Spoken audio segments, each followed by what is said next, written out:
We're back in the shop again. We have this 2025 Ram on the lift.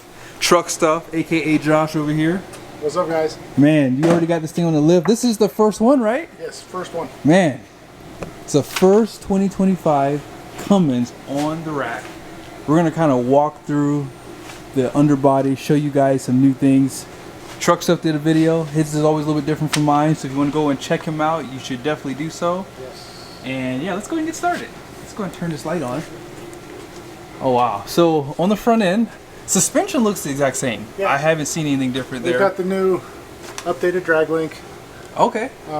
It looks like the timing housing is going to be the same, except for the power steering pump bracket hanging off the side there. But maybe they did something different on the gasket for that, and we won't see the leaks that we've been prone to in the past. Is that a balancer right there too? Yeah, a harmonic balancer. Harmonic balancer right there. See, I didn't think that the Cummins had those, but every engine has some type of balancer on it, right? Yes.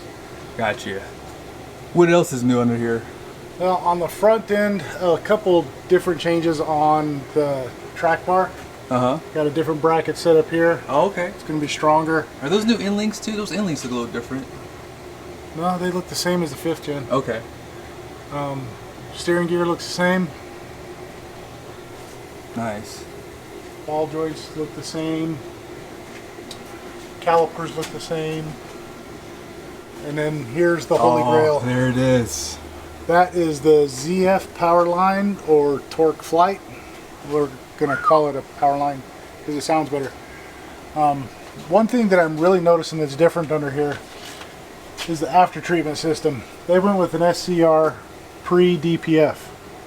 And then on the older ones, you had the DPF here that had the DOC and the DPF in the same housing. Now we have a DOC up there right off the turbo. And what is DOC? Diesel oxidation catalyst. Yes, okay. Interesting. And then that's your injector for your SCR. Is that injecting diesel? DEF. That's DEF. DEF fluid. Oh, that's right, DEF for the SCRs. Yep. DPF takes... They don't inject diesel in the DPF to clean it, do they? I heard that they were going to start running an injector in here, and I'm looking for it right now. I'm wondering if that's what this is right here. I'll bet you that is. In fact, that line's coming back around. I believe that is. Really? Yeah. Dang. So that's a bummer. That does suck. Oh well. They changed the DPF pressure differential tubes. That's those orange lines you said? It looks like the sensor is the same, which sucks because I just replaced one of them today. Oh boy. This truck with 30,000 miles. Did they change the... Hold on here. Look at the size of that gas tank. Yeah, oh yeah, that has a 50 gallon. Right. They went up to a 50 on here. But hold on here. Do you see the drive shaft? 2-piece. That's different, isn't it? Most long beds have a 2-piece. Oh, okay. Maybe that's why it looks... I thought they... Because they had an aluminum one. Yeah, that's the 1-piece that they put on just the 6.4 Oh, okay, got you. I don't think I ever noticed that on long beds. I guess I never really crawled under to see that. So 2-piece drive shaft. Can you imagine a 1-piece? Oh yeah. There to here? And see, there's a bend in that bad boy too. I see what you're saying. A slight angle right here. Yeah. You can see the bracket for that up there too. I don't think I ever noticed that, guys. All the reviews I've done on these trucks, never noticed that. And this truck does have a 342 rear, right? 342. Okay. And with that power line, it brings the first gear in the power line is a 489. Yes, yep. So you couple the 489 with that 342, and this thing is going to pull out of the hole. Absolutely. Well, the good thing about it too is the steps are closer, so when you need the downshift if you're towing up a steep grade, you're always in the power band, right? Yeah, you're always in the power band, and whether you're, going up grade or you're on flat land. And especially if you're trying to overcome a semi doing 65 miles an hour, you're going to be able to maintain that torque curve. You're going to stay in that power band a lot longer and a lot better because you have more gears. Yeah. What do you think about those transfer tires? On these trucks, I don't like them. I run these exact tires on my 1500 and I love them. They're not a big knobby tire, so they don't wear out really fast. I get, 60, 70,000 miles out of a set of these. Yeah. Sorry, I didn't mean to flash the light in your face. You're okay.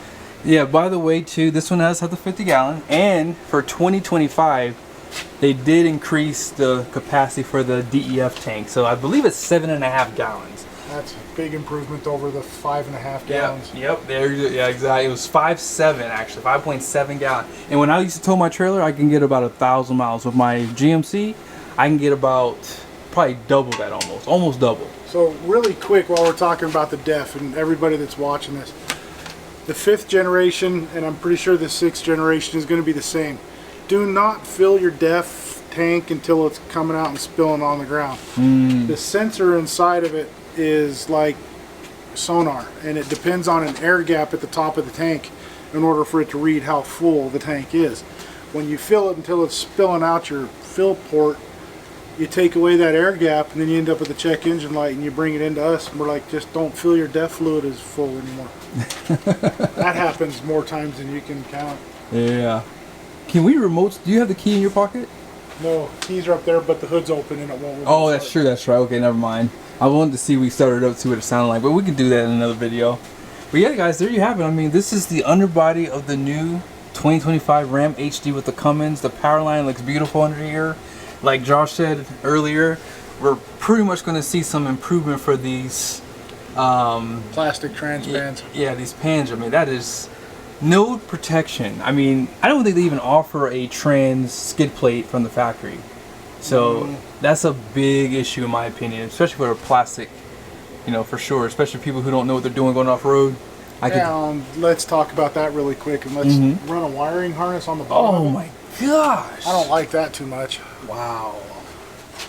Why would they do that? That is a little silly. Is that a wiring harness, or is that's your DEF line? Oh, even worse. It is. That's your DEF fluid line. Oh my gosh. So that DEF fluid line also has a heating element in it. Okay. Which is going to get beat up right here. I think this little plastic cage is going to help it. Jeez. They should have ran that somewhere else. At least over the... What's this? The cross member. Cross member here, yeah. Trans cross member. Wow. Like all of the older ones, they ran it right across the top of it, jumped over, and then back to the SCR that used to be back there. Got you. Wow. Yeah, I mean, I know that they have to do what they got to do sometimes, but to your point, that's in a very odd spot to just run it right under here. Yep. This cross member, that's wow. Yeah. Well, we'll see what happens with time. Yeah. As soon as they start getting some miles on these things, we'll be able to give you a better breakdown of what's going to last and what's going to fail. Yep. Thank you, brother. This was helpful. I'm glad I got a chance to see this under here. So. I figure you guys want to see the headlights on the new Ram. They still have the corner lights for the fog lights too, by the way.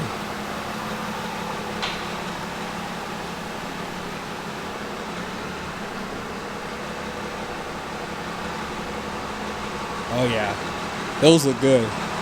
At nighttime, those look really good. And then here's the cutoff. These actually, they're focused a heck of a lot better. Wow. They're bright. They focus the lights a lot better for the 2025. Way better. Yeah. Manufacturers are. Yeah, they look terrible back in the day. They did. Like on my 2019, I had the limited with the projectors, and it didn't look as good as these. These look better than almost Ford's too. Ford has the best headlights. But yeah, look at the wide angle that you get too. Like these are, I have to come out late at night one time and drive one of these because that is amazing.